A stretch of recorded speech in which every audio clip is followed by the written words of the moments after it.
அறிந்து உண்பான் கண் இன்பம் போல் நிற்கும் கழிபேர் இறையான் கண் நோய்.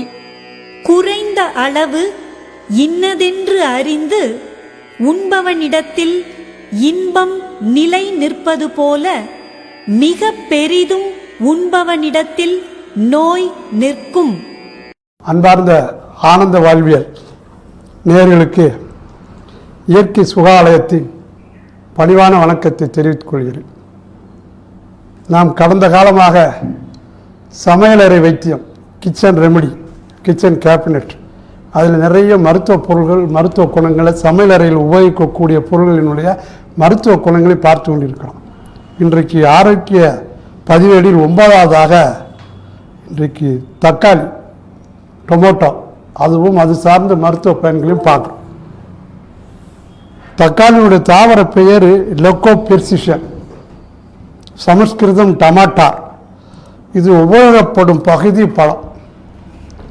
தக்காளின்னு சொன்னோம்னா அது பிடிக்காத ஆளே இந்த உலகத்தில் கிடையாது. தக்காளி சேர்க்காத ஒரு உணவு, ஒரு சமையல் உலகத்திலேயே கிடையாது. எது வைத்தாலும் தக்காளி சேர்க்காமல் இல்லை. அது குழம்போ பொரியலோ அவியலோ எது இருந்தாலும் ஒரு தக்காளி சேர்க்கப்படுது. தக்காளியில் இன்றைக்கு நமக்கு தெரிஞ்ச நிறைய வெரைட்டி இருக்குது. அதில் முக்கியமாக 2 தக்காளி இருக்குது. ஒன்று நாட்டு தக்காளி, இன்னொன்று பெங்களூர் தக்காளி. நாட்டு தக்காளி கொஞ்சம் பெங்களூர் தக்காளியை விட விலை கூட இருக்கும். பெங்களூர் தக்காளியில் ஒரு குஷன் எஃபெக்ட் இருக்கும். இப்போ ஒரு நாட்டு தக்காளியை கீழே போட்டிங்கன்னா உடஞ்சிடும். பெங்களூர் தக்காளி கொஞ்சம் உடையாது. அப்படி உட்காந்துட்டு அப்படியே குஷன்லேயே இது பண்ணும். அது காலத்தினோட கொடுமையில் வந்தது பெங்களூர் தக்காளி. அதுக்கு ஒரு குஷன் எஃபெக்ட் எப்படி வந்தது அப்படின்னா, இந்த தவக்காய் வந்து கீழே விழும். கீழே விழும்போது அதனுடைய கால்கள் எல்லாம் ஒரு குஷன் எஃபெக்டில் ஏரேஷன் இருக்கும். அதில் அப்படி வச்சுட்டு படக்கு நினச்சி ஓடிடும். அதனுடைய மரபணுகளை எடுத்து தக்காளி விதையில் சேர்த்து இன்றைக்கு அந்த குஷன் தக்காளி தயாரிக்கப்பட்டிருக்கு. பார்க்க போனால் இது நான் வெஜிடேரியன் தான் சொல்லணும். ஸோ தக்காளி என்று சொன்னால் நாட்டு தக்காளி மட்டுமே நம் உடம்புக்கு ஏற்றுக்கொள்ளக்கூடிய ஒன்று. இது பெரு, மெக்சிகோ, ஈரோப்பியா, இந்தியா பல நாடுகளில் விளையுது. கொஞ்சம் வார்ம் டெம்பரேச்சர் அதுக்கு தேவைப்படும். இந்த டிராபிக்கல் ரீஜன் சொல்லக்கூடிய வெப்பநிலை சார்ந்த நாடுகள் எல்லாத்திலையுமே விளையும். தக்காளி வந்து பார்ப்பதற்கு ஒரு நிறம் இருக்கும். அது ஒரு சிகப்பாக வண்ணமாக இருக்கும். இதில் இருக்கக்கூடிய மருத்துவ combination, that is called the chemical composition. Moisture 93%. அதில் ஈரப்பதம் என்பது தக்காளியில் 93%, கிட்டத்தட்ட மேக்சிமம் இருக்குன்னு அர்த்தம். இந்த உடம்பே வந்து ஒரு நீர்த்தன்மையை மெயின்டைன் பண்ணிக்கிட்டு இருக்கு, வாட்டர் லெவல். அது குறையும் போது உடம்பே வேர்த்து எல்லாம் சொல்லி சரிப்படுத்தி கொண்டே இருக்கும். நீர்த்தன்மை குறையக்கூடாது. அப்படி ஒரு நீர்த்தன்மை குறைக்கக்கூடிய உணவுகளில் தக்காளி ஒரு 93% தன்னுள் மாய்ச்சரை வச்சுருக்கு. தக்காளி யாராவது ஊறுதல், அந்த தோல் அரிப்பு இதும்பாங்க, அதெல்லாம் தவறான கருத்து. தக்காளி, கத்திரிக்காய், கருவாடு அது ஒரு விதமாக ஒரு 4-5 ஐட்டத்தை சொல்லுவாங்க. அப்படிலாம் ஒன்றும் கிடையாது நண்பர்களே. தோலில் அரிப்பு வந்து ஒத்துக்கொள்ளாத போது தான் இந்த இதெல்லாம் சொல்கிறாங்க. ஆனால் எங்களுக்கு தெரிஞ்ச வகையில் தக்காளி அப்படி செய்யாது. இந்த மாய்ச்சர் வந்து உடம்புக்கு ரொம்ப கூலாக இருக்கும். அது ராவை சாப்பிடக்கூடிய ஒரு பொருள். அதை குழம்பு தான் வச்சு சாப்பிடணும்னு இல்லை, ராவை நல்லா வச்சு சாப்பிடலாம். அடுத்து அதில் கார்போஹைட்ரேட்னு சொல்லக்கூடிய மாவு பொருள் 3.6% இருக்குது. அடுத்து புரோட்டீன் 1.9% இருக்குது. Fat 0.1%, minerals 0.6%, fibre 0.7%.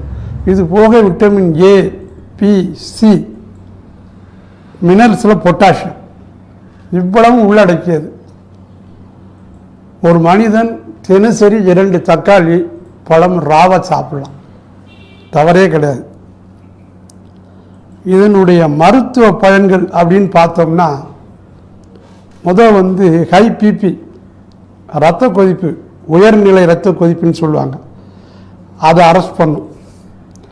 எப்பயுமே ஒரு இரத்த கொதிப்பு வந்துருச்சு அப்படின்னா எங்கேயோ வெசல்ஸில் உப்பு இது சார்ந்த பொருட்கள் அடைப்பு இருக்குன்னு அர்த்தம். ப்ரெஷர் கூட காரணம். அப்போ அந்த உப்பை கரைக்கணும். உப்புக்கு கரைக்கணும்னா அதுக்கு எதிர் சுவை புளிப்பு. நான் வீடியோவில் பாருங்கள், ஒரு அம்மாமார் அந்த மனைவிமார்கள் என்ன செய்வாங்கன்னா, உப்பு சுவை கூடிடுச்சுன்னா புளிப்பை ஆட் பண்ணுவாங்க நியூட்ரலைஸ் பண்ணுறதுக்கு. அது மாதிரி புளிப்பு சுவை கூடிடுச்சுன்னா உப்பை ஆட் பண்ணுவாங்க. ஸோ உப்புக்கு புளிப்பு எதிரி, புளிப்புக்கு உப்பு எதிரி. அப்போ தக்காளி எனக்கு எடுக்கும்போது அந்த பிபி அரஸ்டாருக்கு வாய்ப்புகள் உண்டு. அடுத்து உடம்பில் ஏற்படக்கூடிய புண், காயங்கள் இதெல்லாம் இருக்கும். வீட்டில் இருக்கிறத வச்சே குணப்படுத்தலாம். படக்குன்னு தக்காளியை நறுக்க வேண்டியது, அந்த இடத்துல நல்லா லெமன் ஜூஸ் வச்சு நல்லா க்ளீன் பண்ணிவிட்டு தக்காளி நறுக்குனதை தூக்கி அது மேலே வச்சு ஒரு துணியை வச்சு கட்டிடணும். அந்த காயங்கள்லாம் அப்படியே குளிர்ச்சி ஆகி ஆறுவதற்குரிய தன்மைக்கு வரும். அடுத்து கொழுப்பு கரையும். வெசல்ஸ்குள்ளே கொழுப்பு இருக்கும். கெட்ட கொழுப்பு, நல்ல கொழுப்புன்னு இருக்குது. HDL, LDLலாம் இருக்குது. LDL குறிப்பாக கெட்ட கொழுப்பு. அதெல்லாம் உள்ளே போய் வெசல்ஸ்குள்ளே இருக்கும்போது தான் மூச்சு திணறல், ஹார்ட்டில் பிளாக் ஆகிறது, கிளாட் ஆகிறது எல்லாம் வரும். இந்த கொழுப்புக்களை வெசல்ஸில் குறைக்கிறதுக்கு தக்காளியை ஒரு நாளைக்கு ஒரு ஜூஸ் எடுக்கலாம். வயிற்றுப்போக்கு சிலருக்கு பார்த்தீங்கன்னா பெரிய ஆள் சின்னாலேருந்து வயிற்றுப்போக்கு, அதாவது வயிற்றால் போகிறது சொல்லி நீர்த்தன்மையாக போகும் மலம்.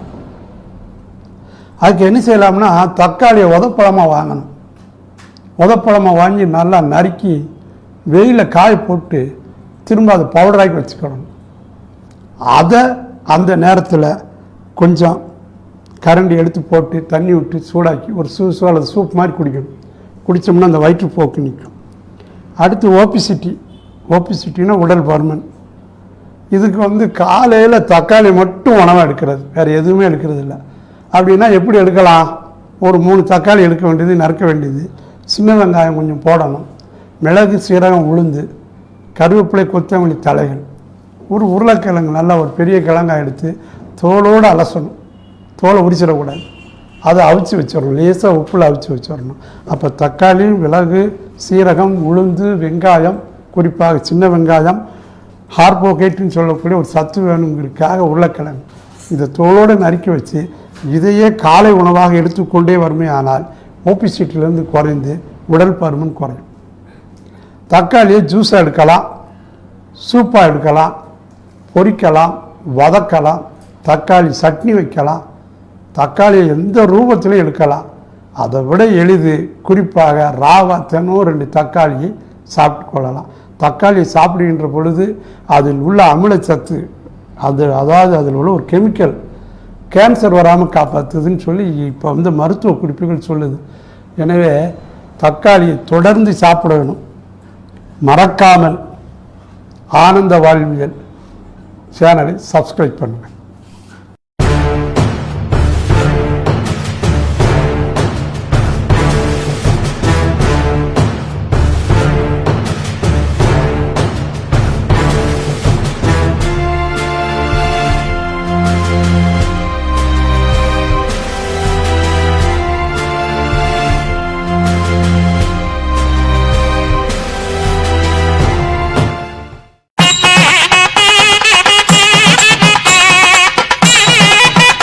இழிவு அறிந்து உண்பான் கண் இன்பம் போல் நிற்கும் கழிபேர் இறையான் கண் நோய்.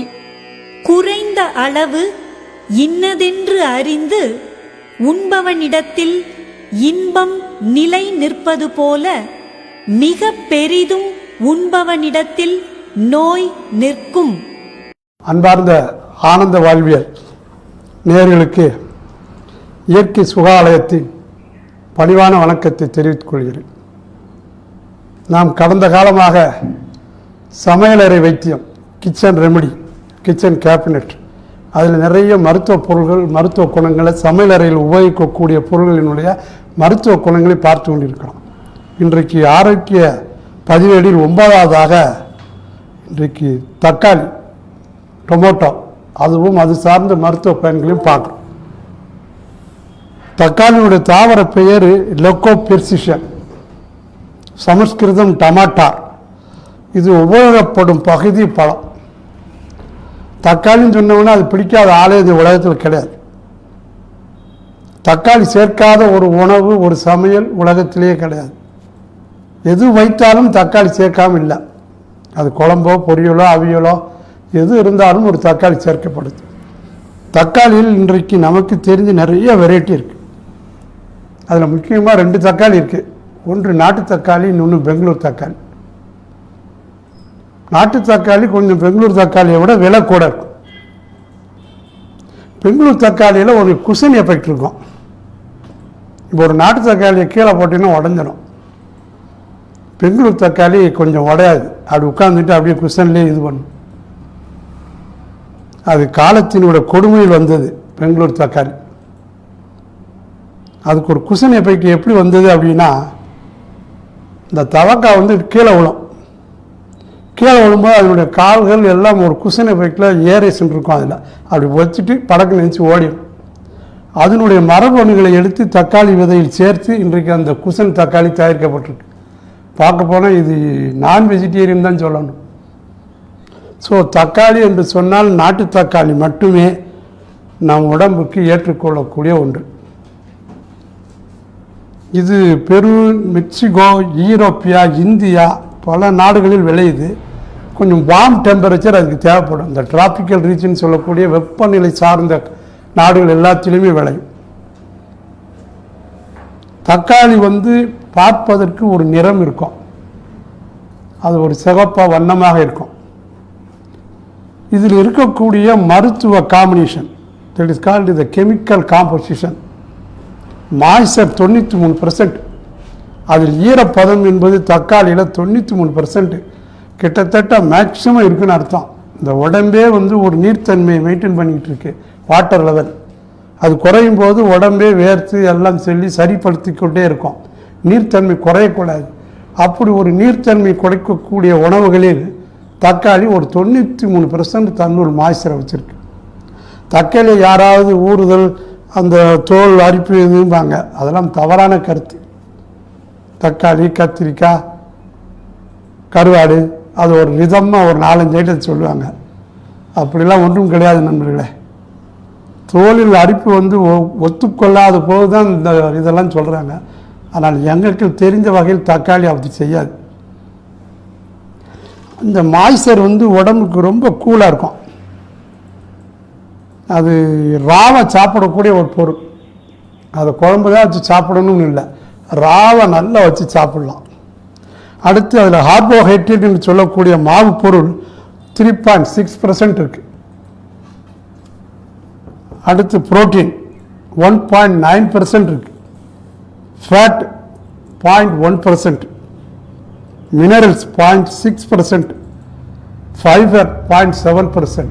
இது போக விட்டமின் ஏ, பி, சி, மினரல்ஸில் பொட்டாசியம் இவ்வளவும் உள்ளடக்கியது.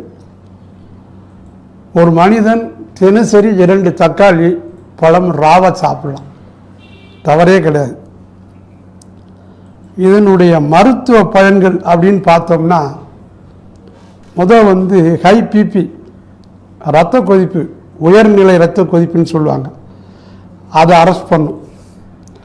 எப்பயுமே ஒரு இரத்த கொதிப்பு வந்துருச்சு அப்படின்னா எங்கேயோ வெசல்ஸில் உப்பு இது சார்ந்த பொருட்கள் அடைப்பு இருக்குன்னு அர்த்தம். ப்ரெஷர் கூட காரணம்.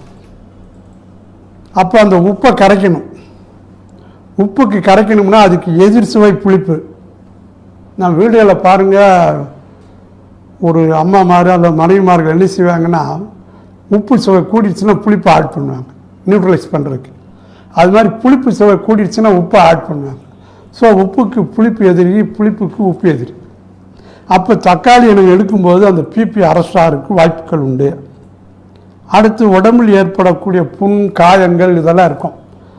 வீட்டில் இருக்கிறத வச்சே குணப்படுத்தலாம். படக்குன்னு தக்காளியை நறுக்க வேண்டியது, அந்த இடத்துல நல்லா லெமன் ஜூஸ் வச்சு நல்லா க்ளீன் பண்ணிவிட்டு தக்காளி நறுக்குனதை தூக்கி அது மேலே வச்சு ஒரு துணியை வச்சு கட்டிடும். அந்த காயங்கள்லாம் அப்படியே குளிர்ச்சி ஆகி ஆறுவதற்குரிய தன்மைக்கு வரும். அடுத்து கொழுப்பு கரையும். வெசல்ஸ்குள்ளே கொழுப்பு இருக்கும். கெட்ட கொழுப்பு, நல்ல கொழுப்புன்னு இருக்குது. HDL, LDLலாம் இருக்குது. LDL குறிப்பாக கெட்ட கொழுப்பு. அதெல்லாம் உள்ளே போய் வெசல்ஸ்குள்ளே இருக்கும்போது தான் மூச்சு திணறல், ஹார்ட்டில் பிளாக் ஆகிறது, கிளாட் ஆகிறது எல்லாம் வரும். இந்த கொழுப்புக்களை வெசல்ஸில் குறைக்கிறதுக்கு தக்காளியை ஒரு நாளைக்கு ஒரு ஜூஸ் எடுக்கலாம். வயிற்றுப்போக்கு சிலருக்கு பார்த்தீங்கன்னா பெரிய ஆள் சின்னாலேருந்து வயிற்றுப்போக்கு, அதாவது வயிற்றால் போகிறது சொல்லி நீர்த்தன்மையாக போகும் மலம். அதுக்கு என்ன செய்யலாம்னா தக்காளியை உதப்பழமாக வாங்கணும். உதப்பழமாக வாங்கி நல்லா நறுக்கி வெயிலில் காய போட்டு திரும்ப அதை பவுடராக்கி வச்சுக்கணும். அதை அந்த நேரத்தில் கொஞ்சம் கரண்டி எடுத்து போட்டு தண்ணி விட்டு சூடாக்கி ஒரு சூஸோ அல்லது சூப் மாதிரி குடிக்கணும். குடித்தோம்னா அந்த வயிற்றுப்போக்கு நிற்கும். அடுத்து ஓபிசிட்டின்னா உடல் பருமன். இதுக்கு காலையில் தக்காளி மட்டும் உணவாக எடுக்கிறது, வேறு எதுவுமே எடுக்கிறது இல்லை. அப்படின்னா எப்படி எடுக்கலாம்? ஒரு 3 தக்காளி எடுக்க வேண்டியது, நறுக்க வேண்டியது, சின்ன வெங்காயம் கொஞ்சம் போடணும், மிளகு சீரகம் உளுந்து, கருவேப்பிலை கொத்தமல்லி தலைகள், ஒரு உருளைக்கிழங்கு நல்லா ஒரு பெரிய கிழங்காய் எடுத்து தோலோடு அலசணும். தோலை உரிச்சிடக்கூடாது, அதை அவிச்சு வச்சிடணும், லேசாக உப்பில் அவிச்சு வச்சிடணும். அப்போ தக்காளி, மிளகு, சீரகம், உளுந்து, வெங்காயம், குறிப்பாக சின்ன வெங்காயம், கார்போஹைட்ரேட்னு சொல்லக்கூடிய ஒரு சத்து வேணுங்கிறதுக்காக உருளைக்கிழங்கு, இதை தோலோடு நறுக்கி வச்சு இதையே காலை உணவாக எடுத்துக்கொண்டே வருமே ஆனால் ஓபிசிட்டிலேருந்து குறைந்து உடல் பருமன் குறையும். தக்காளியை ஜூஸாக எடுக்கலாம், சூப்பாக எடுக்கலாம், பொரிக்கலாம், வதக்கலாம், தக்காளி சட்னி வைக்கலாம், தக்காளியை எந்த ரூபத்திலையும் எடுக்கலாம். அதை விட எளிது குறிப்பாக ராவா தினம் 2 தக்காளியை சாப்பிட்டு கொள்ளலாம். தக்காளியை சாப்பிடுகின்ற பொழுது அதில் உள்ள அமிலச்சத்து, அதாவது அதில் உள்ள ஒரு கெமிக்கல் கேன்சர் வராமல் காப்பாற்றுதுன்னு சொல்லி இப்போ மருத்துவ குறிப்புகள் சொல்லுது. எனவே தக்காளியை தொடர்ந்து சாப்பிட வேணும். மறக்காமல் ஆனந்த வாழ்வியல் சேனலை சப்ஸ்கிரைப் பண்ணுங்க. நாட்டு மாடு வளர்ப்புக்கான புண்ணாக்கு, தீவனம் எல்லாம் மாவேலே தராங்க. கறந்த நாட்டு மாட்டு பாலை மாவேலே நல்ல விலைக்கு வாங்கிக்கிறாங்க. லாபகரமா நாட்டு மாடு வளர்க்க எங்களுக்கு மாவேல் இருக்கு. கிராம பொருளாதார உயர்வே மாவேல் இலக்கு. மக்களை நலமோடு வாழ வைக்கவே மாவேல்.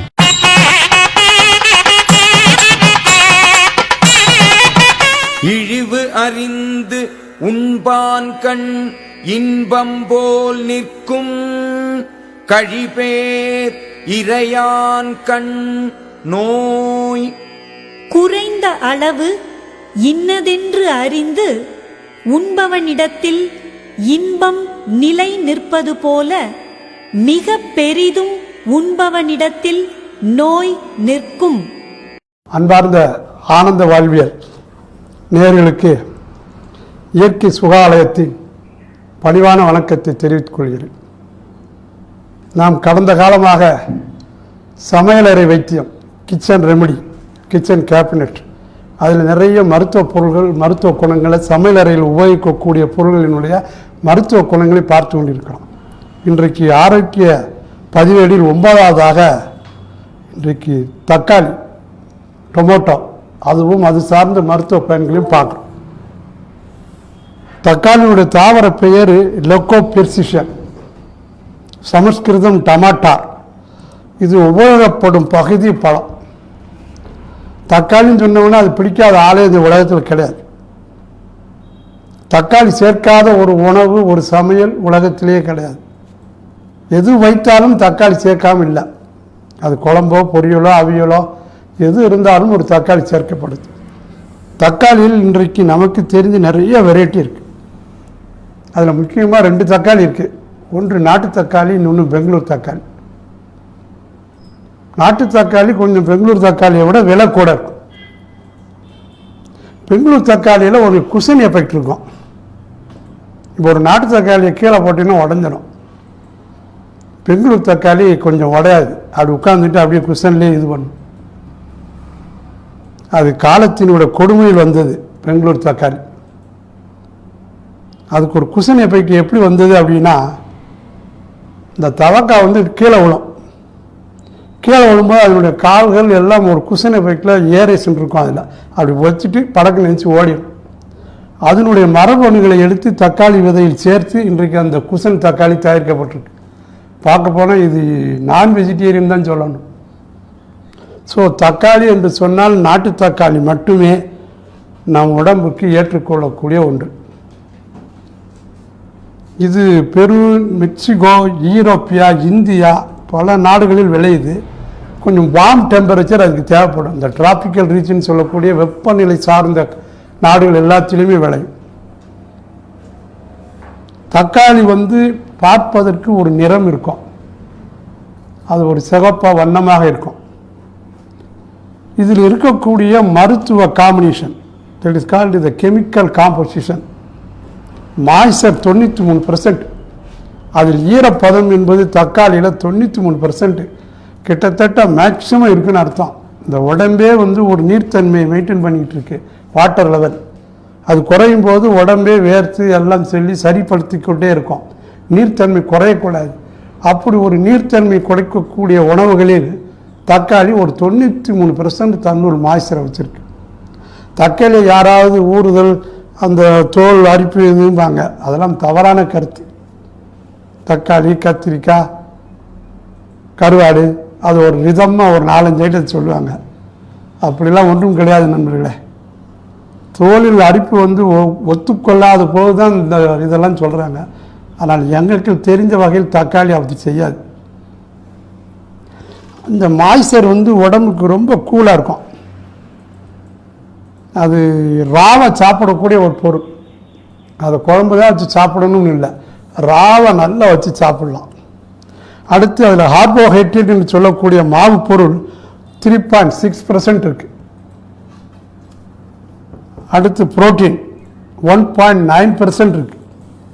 Fat 0.1%, minerals 0.6%, fibre 0.7%. இது போக விட்டமின் ஏ, பி, சி, மினரல்ஸில் பொட்டாசியம் இவ்வளவும் உள்ளடக்கியது. ஒரு மனிதன் தினசரி 2 தக்காளி பழம் ராவா சாப்பிடலாம், தவறே கிடையாது. இதனுடைய மருத்துவ பயன்கள் அப்படின்னு பார்த்தோம்னா, முதல் வந்து ஹை பிபி, இரத்த கொதிப்பு, உயர்நிலை இரத்த கொதிப்புன்னு சொல்லுவாங்க, அதை அரெஸ்ட் பண்ணும். எப்பயுமே ஒரு இரத்த கொதிப்பு வந்துருச்சு அப்படின்னா எங்கேயோ வெசல்ஸில் உப்பு இது சார்ந்த பொருட்கள் அடைப்பு இருக்குன்னு அர்த்தம், ப்ரெஷர் கூட காரணம். அப்போ அந்த உப்பை கரைக்கணும். உப்புக்கு கரைக்கணும்னா அதுக்கு எதிர் சுவை புளிப்பு. நான் வீடுகளில் பாருங்கள், ஒரு அம்மாமார் அந்த மனைவிமார்கள் என்ன செய்வாங்கன்னா, உப்பு சுவை கூடிடுச்சுன்னா புளிப்பை ஆட் பண்ணுவாங்க நியூட்ரலைஸ் பண்ணுறதுக்கு. அது மாதிரி புளிப்பு சுவை கூடிடுச்சுன்னா உப்பை ஆட் பண்ணுவாங்க. ஸோ உப்புக்கு புளிப்பு எதிரி, புளிப்புக்கு உப்பு எதிரி. அப்போ தக்காளி எனக்கு எடுக்கும்போது அந்த பிபி அரெஸ்டாகிறதுக்கு வாய்ப்புகள் உண்டு. அடுத்து உடம்பில் ஏற்படக்கூடிய புண், காயங்கள் இதெல்லாம் இருக்கும். வீட்டில் இருக்கிறத வச்சே குணப்படுத்தலாம். படக்குன்னு தக்காளியை நறுக்க வேண்டியது, அந்த இடத்துல நல்லா லெமன் ஜூஸ் வச்சு நல்லா க்ளீன் பண்ணிவிட்டு தக்காளி நறுக்குனதை தூக்கி அது மேலே வச்சு ஒரு துணியை வச்சு கட்டிடணும். அந்த காயங்கள்லாம் அப்படியே குளிர்ச்சி ஆகி ஆறுவதற்குரிய தன்மைக்கு வரும். அடுத்து கொழுப்பு கரையும். வெசல்ஸ்குள்ளே கொழுப்பு இருக்கும், கெட்ட கொழுப்பு, நல்ல கொழுப்புன்னு இருக்குது. HDL, LDLலாம் இருக்குது. LDL குறிப்பாக கெட்ட கொழுப்பு, அதெல்லாம் உள்ளே போய் வெசல்ஸ்குள்ளே இருக்கும்போது தான் மூச்சு திணறல், ஹார்ட்டில் பிளாக் ஆகிறது, கிளாட் ஆகிறது எல்லாம் வரும். இந்த கொழுப்புக்களை வெசல்ஸில் குறைக்கிறதுக்கு தக்காளியை ஒரு நாளைக்கு ஒரு ஜூஸ் எடுக்கலாம். வயிற்றுப்போக்கு, சிலருக்கு பார்த்தீங்கன்னா பெரிய ஆள் சின்னாலேருந்து வயிற்றுப்போக்கு, அதாவது வயிற்றால் போகிறது சொல்லி நீர்த்தன்மையாக போகும் மலம். அதுக்கு என்ன செய்யலாம்னா, தக்காளியை உதப்பழமாக வாங்கணும். உதப்பழமாக வாங்கி நல்லா நறுக்கி வெயிலில் காய போட்டு திரும்ப அதை பவுடராக்கி வச்சுக்கணும். அதை அந்த நேரத்தில் கொஞ்சம் கரண்டி எடுத்து போட்டு தண்ணி விட்டு சூடாக்கி ஒரு ஜூஸோ அல்லது சூப் மாதிரி குடிக்கணும். குடித்தோம்னா அந்த வயிற்றுப்போக்கு நிற்கும். அடுத்து ஓபிசிட்டினா உடல் பருமன். இதுக்கு வந்து காலையில் தக்காளி மட்டும் உணவாக எடுக்கிறது, வேறு எதுவுமே எடுக்கிறது இல்லை. அப்படின்னா எப்படி எடுக்கலாம்? ஒரு 3 தக்காளி எடுக்க வேண்டியது, நறுக்க வேண்டியது, சின்ன வெங்காயம் கொஞ்சம் போடணும், மிளகு, சீரகம், உளுந்து, கருவேப்பிலை, கொத்தமல்லி தலைகள், ஒரு உருளைக்கிழங்கு நல்லா ஒரு பெரிய கிழங்காய் எடுத்து தோலோடு அலசணும். தோலை உரிச்சிடக்கூடாது, அதை அவிச்சு வச்சிடணும், லேசாக உப்பில் அவிச்சு வச்சிடணும். அப்போ தக்காளி, மிளகு, சீரகம், உளுந்து, வெங்காயம், குறிப்பாக சின்ன வெங்காயம், கார்போஹைட்ரேட்னு சொல்லக்கூடிய ஒரு சத்து வேணுங்கிறதுக்காக உருளைக்கிழங்கு இதை தோலோடு நறுக்கி வச்சு இதையே காலை உணவாக எடுத்துக்கொண்டே வருமே ஆனால் ஒபிசிட்டிலேருந்து குறைந்து உடல் பருமன் குறையும். தக்காளியை ஜூஸாக எடுக்கலாம், சூப்பாக எடுக்கலாம், பொரிக்கலாம், வதக்கலாம், தக்காளி சட்னி வைக்கலாம், தக்காளியை எந்த ரூபத்திலையும் எடுக்கலாம். அதை விட எளிது குறிப்பாக ராவா தினமும் 2 தக்காளியை சாப்பிட்டு கொள்ளலாம். தக்காளியை சாப்பிடுகின்ற பொழுது அதில் உள்ள அமிலச்சத்து அதாவது அதில் உள்ள ஒரு கெமிக்கல் கேன்சர் வராமல் காப்பாற்றுதுன்னு சொல்லி இப்போ மருத்துவ குறிப்புகள் சொல்லுது. எனவே தக்காளியை தொடர்ந்து சாப்பிட வேணும்.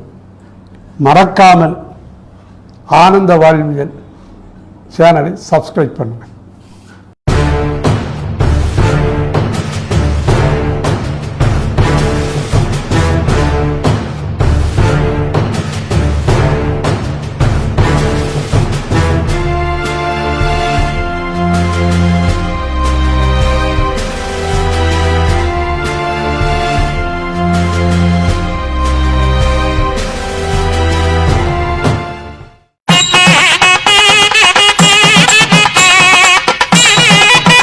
இழிவு அறிந்து உண்பான் கண் இன்பம் போல் நிற்கும் கழிபேர் இறையான் கண் நோய். குறைந்த அளவு இன்னதென்று அறிந்து உண்பவனிடத்தில் இன்பம் நிலை நிற்பது போல மிக பெரிதும் உண்பவனிடத்தில் நோய் நிற்கும். அன்பார்ந்த ஆனந்த வாழ்வியல் நேயர்களுக்கு இயற்கை சுகாலயத்தின் பணிவான வணக்கத்தை தெரிவித்துக் கொள்கிறேன். நாம் கடந்த காலமாக சமையலறை வைத்தியம், கிச்சன் ரெமெடி, கிச்சன் கேபினட், அதில் நிறைய மருத்துவ பொருள்கள், மருத்துவ குணங்களை, சமையலறையில் உபயோகிக்கக்கூடிய பொருள்களினுடைய மருத்துவ குணங்களை பார்த்து கொண்டிருக்கிறோம். இன்றைக்கு ஆரோக்கிய பதிவேடில் 9வதாக இன்றைக்கு தக்காளி, டொமேட்டோ, அதுவும் அது சார்ந்த மருத்துவ பயன்களையும் பார்க்குறோம். தக்காளியுடைய தாவர பெயர் லெக்கோபெர்சிஷன், சமஸ்கிருதம் டமாட்டார். இது உபயோகப்படும் பகுதி பழம். தக்காளின்னு சொன்னோம்னா அது பிடிக்காத ஆளே இந்த உலகத்தில் கிடையாது. தக்காளி சேர்க்காத ஒரு உணவு, ஒரு சமையல் உலகத்திலேயே கிடையாது. எது வைத்தாலும் தக்காளி சேர்க்காமல் இல்லை. அது குழம்போ பொரியலோ அவியலோ எது இருந்தாலும் ஒரு தக்காளி சேர்க்கப்படுது. தக்காளியில் இன்றைக்கு நமக்கு தெரிஞ்ச நிறைய வெரைட்டி இருக்குது. அதில் முக்கியமாக 2 தக்காளி இருக்குது. ஒன்று நாட்டு தக்காளி, இன்னொன்று பெங்களூர் தக்காளி. நாட்டு தக்காளி கொஞ்சம் பெங்களூர் தக்காளியை விட விலை கூட இருக்கும். பெங்களூர் தக்காளியில் ஒரு குஷன் எஃபெக்ட் இருக்கும். இப்போ ஒரு நாட்டு தக்காளியை கீழே போட்டிங்கன்னா உடஞ்சிடும். பெங்களூர் தக்காளி கொஞ்சம் உடையாது. அப்படி உட்காந்துட்டு அப்படியே குஷன்லேயே இது பண்ணும்.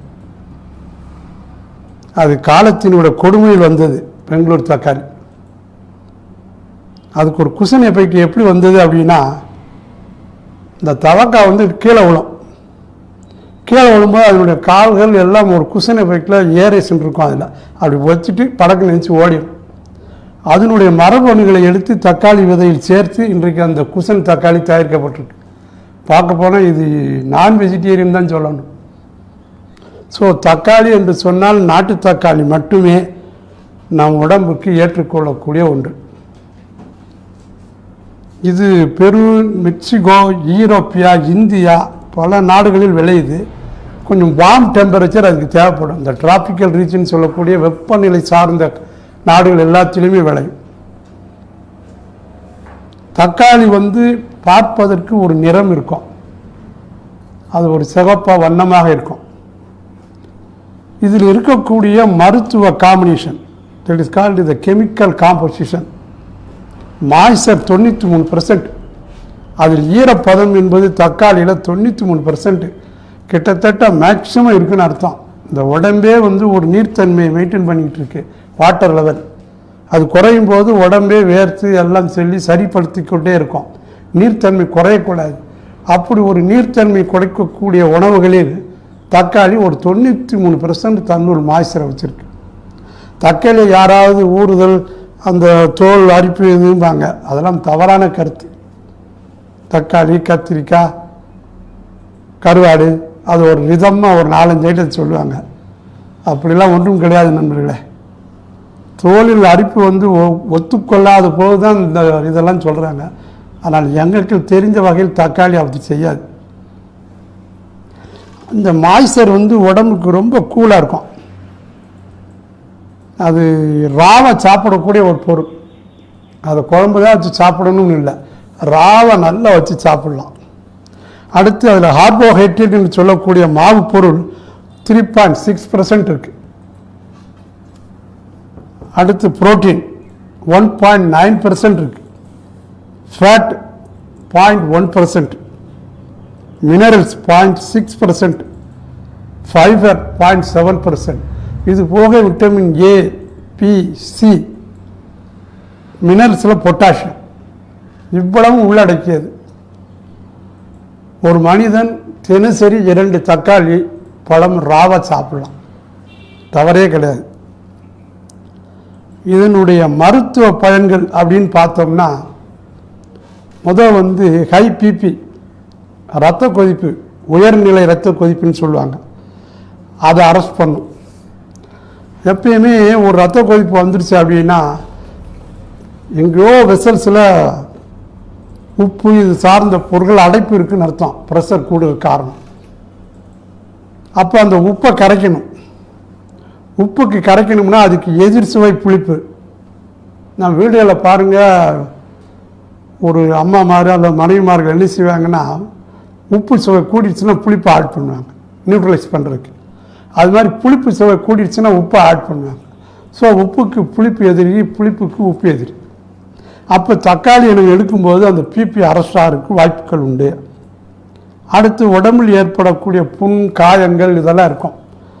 வீட்டில் இருக்கிறத வச்சே குணப்படுத்தலாம். படக்குன்னு தக்காளியை நறுக்க வேண்டியது, அந்த இடத்துல நல்லா லெமன் ஜூஸ் வச்சு நல்லா க்ளீன் பண்ணிவிட்டு தக்காளி நறுக்குனதை தூக்கி அது மேலே வச்சு ஒரு துணியை வச்சு கட்டிடணும். அந்த காயங்கள்லாம் அப்படியே குளிர்ச்சி ஆகி ஆறுவதற்குரிய தன்மைக்கு வரும். அடுத்து கொழுப்பு கரையும். வெசல்ஸ்குள்ளே கொழுப்பு இருக்கும், கெட்ட கொழுப்பு நல்ல கொழுப்புன்னு இருக்குது. HDL, LDLலாம் இருக்குது. LDL குறிப்பாக கெட்ட கொழுப்பு, அதெல்லாம் உள்ளே போய் வெசல்ஸ்குள்ளே இருக்கும்போது தான் மூச்சு திணறல், ஹார்ட்டில் பிளாக் ஆகிறது, கிளாட் ஆகிறது எல்லாம் வரும். இந்த கொழுப்புக்களை வெசல்ஸில் குறைக்கிறதுக்கு தக்காளியை ஒரு நாளைக்கு ஒரு ஜூஸ் எடுக்கலாம். வயிற்றுப்போக்கு, சிலருக்கு பார்த்தீங்கன்னா பெரிய ஆள் சின்னாலேருந்து வயிற்றுப்போக்கு, அதாவது வயிற்றால் போகிறது சொல்லி நீர்த்தன்மையாக போகும் மலம். அதுக்கு என்ன செய்யலாம்னா, தக்காளியை உதப்பழமாக வாங்கணும். உதப்பழமாக வாங்கி நல்லா நறுக்கி வெயிலில் காய போட்டு திரும்ப அதை பவுடராக்கி வச்சுக்கணும். அதை அந்த நேரத்தில் கொஞ்சம் கரண்டி எடுத்து போட்டு தண்ணி விட்டு சூடாக்கி ஒரு சூஸ் அல்லது சூப் மாதிரி குடிக்கணும். குடித்தோம்னா அந்த வயிற்றுப்போக்கு நிற்கும். அடுத்து ஓபிசிட்டினா உடல் பருமன். இதுக்கு வந்து காலையில் தக்காளி மட்டும் உணவாக எடுக்கிறது, வேறு எதுவுமே எடுக்கிறது இல்லை. அப்படின்னா எப்படி எடுக்கலாம்? ஒரு 3 தக்காளி எடுக்க வேண்டியது, நறுக்க வேண்டியது, சின்ன வெங்காயம் கொஞ்சம் போடணும், மிளகு, சீரகம், உளுந்து, கருவேப்பிலை, கொத்தமல்லி தலைகள், ஒரு உருளைக்கிழங்கு நல்லா ஒரு பெரிய கிழங்காய் எடுத்து தோலோடு அலசணும். தோலை உரிச்சிடக்கூடாது, அதை அவிச்சு வச்சிடணும், லேசாக உப்பில் அவிச்சு வச்சிடணும். அப்போ தக்காளி, மிளகு, சீரகம், உளுந்து, வெங்காயம், குறிப்பாக சின்ன வெங்காயம், கார்போஹைட்ரேட்னு சொல்லக்கூடிய ஒரு சத்து வேணுங்கிறதுக்காக உருளைக்கிழங்கு, இதை தோலோடு நறுக்கி வச்சு இதையே காலை உணவாக எடுத்துக்கொண்டே வருமே ஆனால் ஓபிசிட்டிலேருந்து குறைந்து உடல் பருமன் குறையும். தக்காளியை ஜூஸாக எடுக்கலாம், சூப்பாக எடுக்கலாம், பொரிக்கலாம், வதக்கலாம், தக்காளி சட்னி வைக்கலாம், தக்காளியை எந்த ரூபத்திலும் எடுக்கலாம். அதை விட எளிது, குறிப்பாக ராவா தினம் 2 தக்காளியை சாப்பிட்டு கொள்ளலாம். தக்காளியை சாப்பிடுகின்ற பொழுது அதில் உள்ள அமிலச்சத்து, அதாவது அதில் உள்ள ஒரு கெமிக்கல் கேன்சர் வராமல் காப்பாற்றுதுன்னு சொல்லி இப்போ வந்து மருத்துவ குறிப்புகள் சொல்லுது. எனவே தக்காளியை தொடர்ந்து சாப்பிட வேணும். மறக்காமல் ஆனந்த வாழ்வியல் சேனலை சப்ஸ்கிரைப் பண்ணுங்கள்.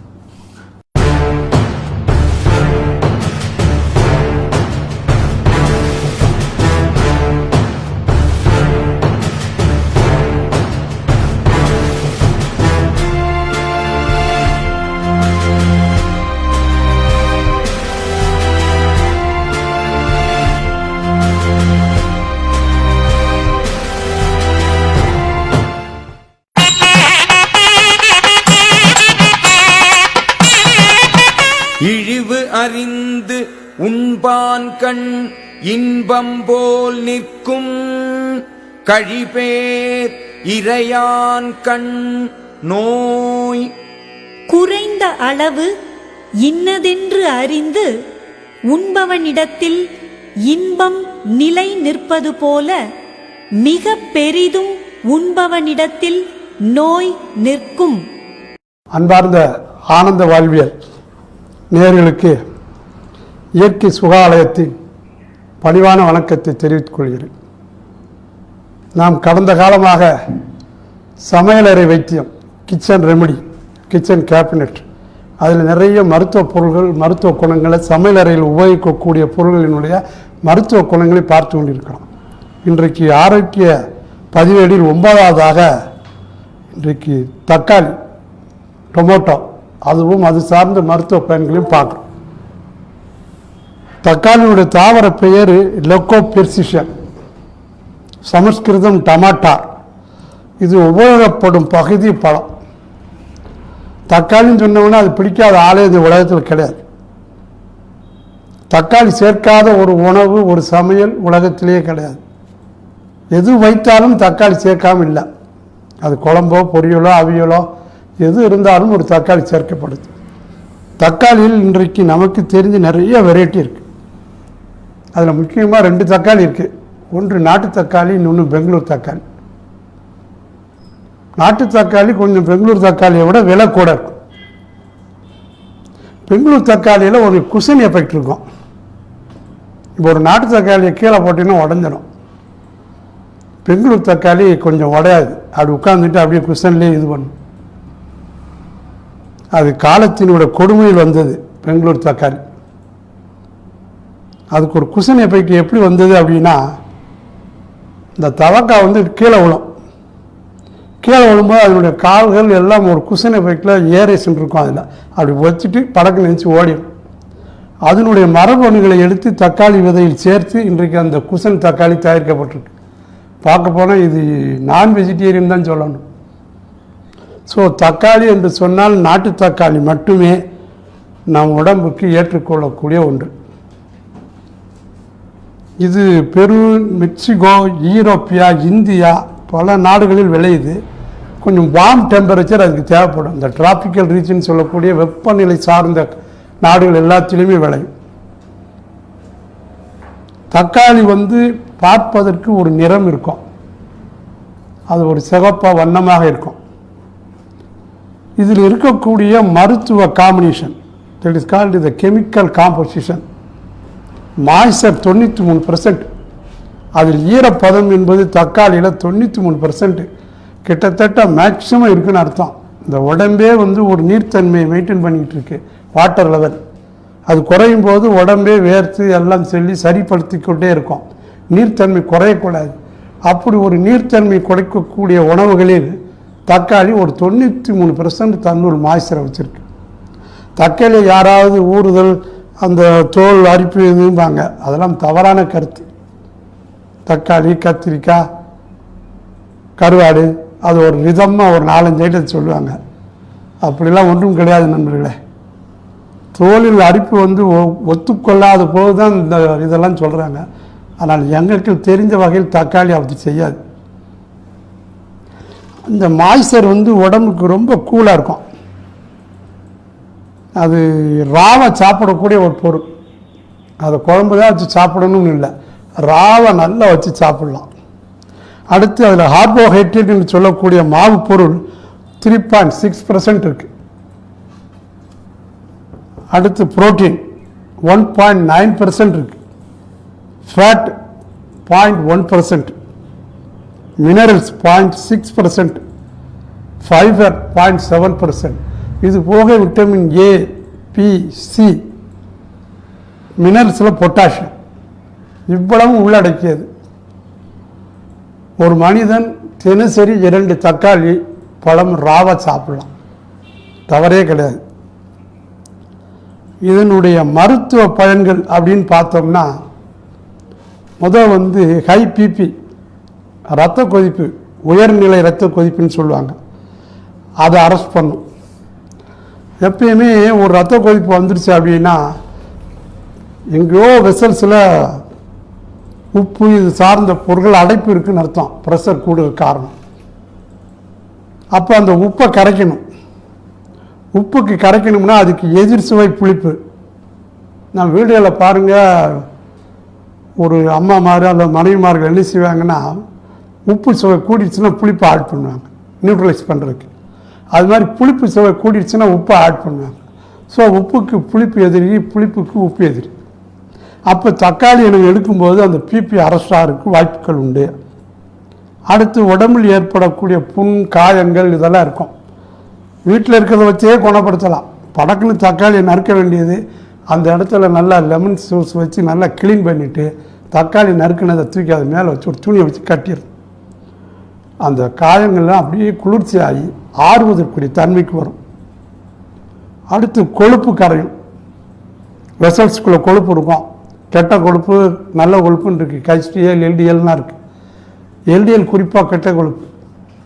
அதெல்லாம் உள்ளே போய் வெசல்ஸ்குள்ளே இருக்கும்போது தான் மூச்சு திணறல், ஹார்ட்டில் பிளாக் ஆகிறது, கிளாட் ஆகிறது எல்லாம் வரும். இந்த கொழுப்புக்களை வெசல்ஸில் குறைக்கிறதுக்கு தக்காளியை ஒரு நாளைக்கு ஒரு ஜூஸ் எடுக்கலாம். வயிற்றுப்போக்கு சிலருக்கு பார்த்தீங்கன்னா பெரிய ஆள் சின்னாலேருந்து வயிற்றுப்போக்கு, அதாவது வயிற்றால் போகிறது சொல்லி நீர்த்தன்மையாக போகும் மலம். அதுக்கு என்ன செய்யலாம்னா தக்காளியை உதப்பழமாக வாங்கணும். உதப்பழமாக வாங்கி நல்லா நறுக்கி வெயிலில் காய போட்டு திரும்ப அதை பவுடராக்கி வச்சுக்கணும். அதை அந்த நேரத்தில் கொஞ்சம் கரண்டி எடுத்து போட்டு தண்ணி விட்டு சூடாக்கி ஒரு சூஸோ அல்லது சூப் மாதிரி குடிக்கணும். குடித்தோம்னா அந்த வயிற்றுப்போக்கு நிற்கும். அடுத்து ஓபிசிட்டினா உடல் பருமன். இதுக்கு காலையில் தக்காளி மட்டும் உணவாக எடுக்கிறது, வேறு எதுவுமே எடுக்கிறது இல்லை. அப்படின்னா எப்படி எடுக்கலாம்? ஒரு 3 தக்காளி எடுக்க வேண்டியது, நறுக்க வேண்டியது, சின்ன வெங்காயம் கொஞ்சம் போடணும், மிளகு, சீரகம், உளுந்து, கருவேப்பிலை, கொத்தமல்லி தலைகள், ஒரு உருளைக்கிழங்கு நல்லா ஒரு பெரிய கிழங்காய் எடுத்து தோலோடு அலசணும். தோலை உரிச்சிடக்கூடாது, அதை அவிச்சு வச்சிடணும். லேசாக உப்பில் அவிச்சு வச்சிடணும். அப்போ தக்காளி, மிளகு, சீரகம், உளுந்து, வெங்காயம், குறிப்பாக சின்ன வெங்காயம், கார்போஹைட்ரேட்னு சொல்லக்கூடிய ஒரு சத்து வேணுங்கிறதுக்காக உருளைக்கிழங்கு, இதை தோலோடு நறுக்கி வச்சு இதையே காலை உணவாக எடுத்துக்கொண்டே வறுமையானால் ஓபிசிட்டிலேருந்து குறைந்து உடல் பருமன் குறையும். தக்காளியை ஜூஸாக எடுக்கலாம், சூப்பாக எடுக்கலாம், பொரிக்கலாம், வதக்கலாம், தக்காளி சட்னி வைக்கலாம், தக்காளியை எந்த ரூபத்திலையும் எடுக்கலாம். அதை விட எளிது குறிப்பாக ராவா தினமும் 2 தக்காளியை சாப்பிட்டு கொள்ளலாம். தக்காளியை சாப்பிடுகின்ற பொழுது அதில் உள்ள அமிலச்சத்து, அதாவது அதில் உள்ள ஒரு கெமிக்கல் கேன்சர் வராமல் காப்பாற்றுதுன்னு சொல்லி இப்போ மருத்துவ குறிப்புகள் சொல்லுது. எனவே தக்காளியை தொடர்ந்து சாப்பிட வேணும். மறக்காமல் ஆனந்த வாழ்வியல் சேனலை சப்ஸ்கிரைப் பண்ணுங்கள். நாட்டு மாடு வளர்ப்புக்கான புண்ணாக்கு, தீவனம் எல்லாம் மாவேலே தராங்க. கறந்த நாட்டு மாட்டு பாலை மாவேலே நல்ல விலைக்கு வாங்கிக்கிறாங்க. லாபகரமா நாட்டு மாடு வளர்க்க எங்களுக்கு மாவேல் இருக்கு. கிராம பொருளாதார உயர்வே மாவேல் இலக்கு. மக்களை நலமோடு வாழ வைக்கவே மாவேல்.